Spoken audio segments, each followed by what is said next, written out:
antara kalah terus atau enggak dapatnya perunggu terus. Jadi kayak merasa ini kayaknya kena kutukan deh.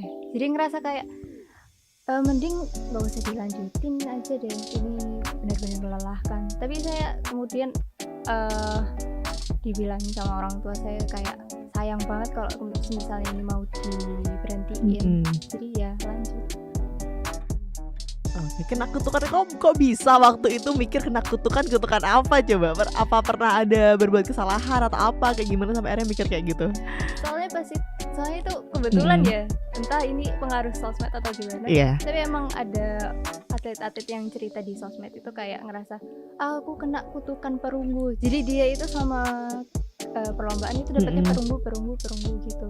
Jadi saya juga merasa di posisi yang sama gitu. Oh, jadi ini sebuah inside jokes di kalangan teman-teman silat gitu ya. Ada kayak kena namanya kutukan perunggu. Iya. Gitu, dan pada saat itu Aziza dapat perunggu terus. Iya. Terus habis gitu setelah oke dapat perunggu terus, perak pertama atau medali di atas perunggu yang pertama kali didapat itu di kelas berapa? Atau setelah melewati berapa pertandingan? Ingat nggak? Ini yang setelah kutukan perunggu itu, ini yang baru perak. Jadi kayak memecah kutukan tersebut. Memecah kutukan tersebut itu di Smatak, berarti setelah udah jadi siswa Smatak akhirnya berhasil. Iya. Gitu. Oke, luar biasa sekali teman-teman Warta. Ini salah satu kisah inspirasi banget bahwa ternyata untuk seorang yang kelihatannya selalu juara gitu ya, tapi dibaliknya itu ada cerita yang luar biasa. Aziza kalau boleh tahu seminggu latihan berapa kali? Sehari latihannya berapa jam sekali latihan? Seminggu sih saya cuma seminggu sekali ya kalau nggak ada lomba. Tapi kalau mau ada lomba itu jadinya intens, kurang lebih 3-4 kali dalam seminggu. 3-4 kali. Satu kali latihan berapa jam? Berapa lama? Satu kali latihan kurang lebih 3 jaman. 3 jam. Terus capek gak sih? Sakit gak sih gitu? Itu lama banget loh 3 jam sekali latihan olahraga ya teman-teman. Mungkin kita kalau misalkan kita nge-gym aja sejam aja tuh udah kerasa DOMS dan lain sebagainya. Ini kamu 3 jam gak ngerasa capek atau mungkin sakit atau gimana? Kalau 3 jam sih bagi saya sih normal kalau 3 jam itu. Soalnya kalau silat itu beda kali ya karena sama gym. Kalau gym itu kan yang gerakannya udah pasti gini. Iya. Kalau silat itu kan pasti banyak banget belajar gerakan baru dan harus ngafalin juga. Jadi ada ketepatan gerakannya, terus kekompakan benar, terus sama ketepatan waktu.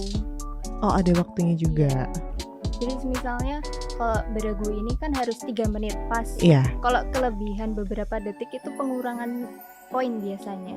Nah ini harus dilatih juga ketepatan waktunya gitu. Oke, terus ada nggak sih momen buat Aziza selama di gelanggang yang paling diingat-ingat, entah itu momen sedih, entah itu momen senang, menegangkan, atau pokoknya satu momen yang sampai sekarang tuh masih keinget gitu? Sebenarnya sama aja sih semuanya, tapi yang paling saya ingat setiap kali saya masuk gelanggang itu pasti perasaan apa ya, ada perasaan yang kayak tiba-tiba saya ngeblank dan itu semua yang ngelakuin itu otot saya.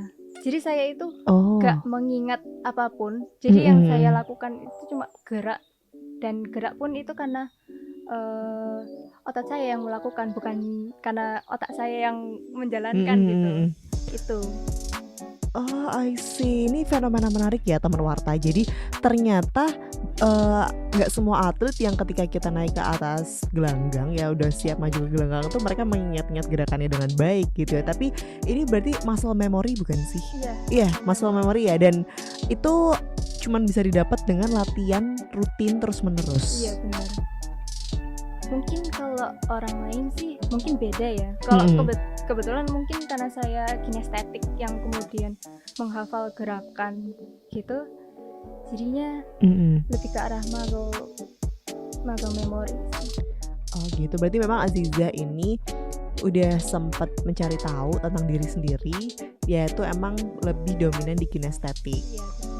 Oke, nah mungkin teman Warta yang mungkin masih SMP, boleh banget loh, coba main ke Sematak Surabaya gitu kan. Ya boleh ya Bu ya, ini ada guru Sematak di sini, boleh banget main ke Sematak Surabaya, melihat ekskulnya teman-teman Sematak itu kayak gimana sih, gimana didukungnya, guru-gurunya humble nggak?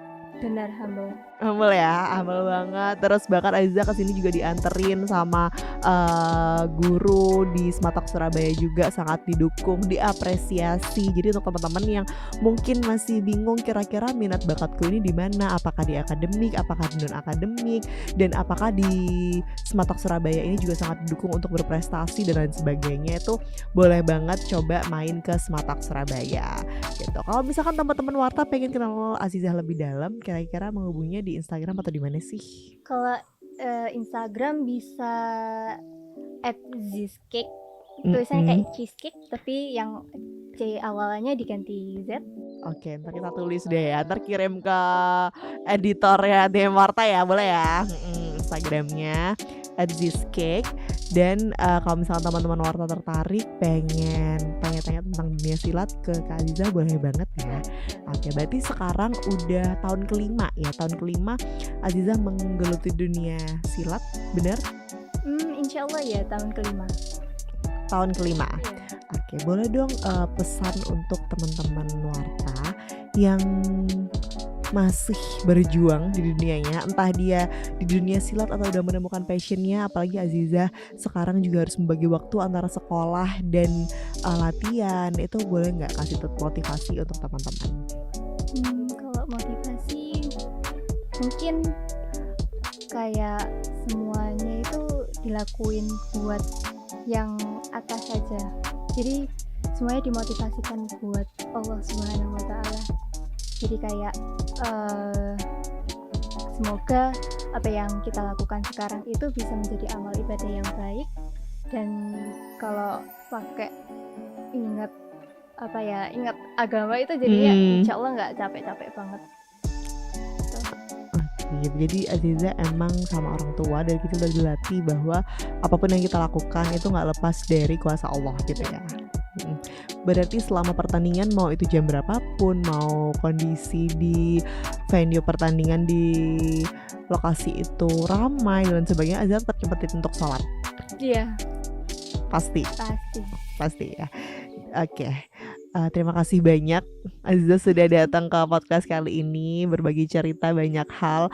Aku juga baru tahu beberapa hal dari silat, kalau misalkan ternyata muscle memory, yaitu berlatih ya, latihan itu sangat-sangat penting di dunia olahraga. Gak cuma olahraga aja sih, di semua bidang ya kan. Yang penting kita harus konsisten, harus passion, itu harus terus dilatih. Aziza percaya itu gak? Iya, harus terus dilatih, dan sudah terlihat dari salah satu siswa di Sematak Surabaya. Terima kasih juga untuk guru-guru Sematak yang selalu mendukung siswa-siswinya berprestasi di dunia akademik maupun non-akademik. Kalau misalkan Aziza ada kesempatan untuk menyampaikan surat cinta untuk Bapak Ibu di Sematak Surabaya, kira-kira pengen ngomong apa? Terima kasih banyak, soalnya sudah memberikan sebuah pandangan baru, seperti kehidupan baru, dan itu sangat berharga dan saya beruntung untuk mendapatkannya. Terima kasih banyak. Makasih ya Aziza udah datang di podcast kali ini. Teman Warta, apapun nanti rintangannya ke depan, jangan lupa untuk terus berkembang dan pilih tempat atau wadah dan lingkungan yang sangat mendukung potensi kamu. Karena setiap anak itu istimewa, setiap anak itu spesial, kita punya passionnya masing-masing. Dan semoga cerita dari salah satu teman kita di Sematak Surabaya kali ini bisa menjadi inspirasi untuk teman-teman Warta. Sampai jumpa di podcast berikutnya. Bye.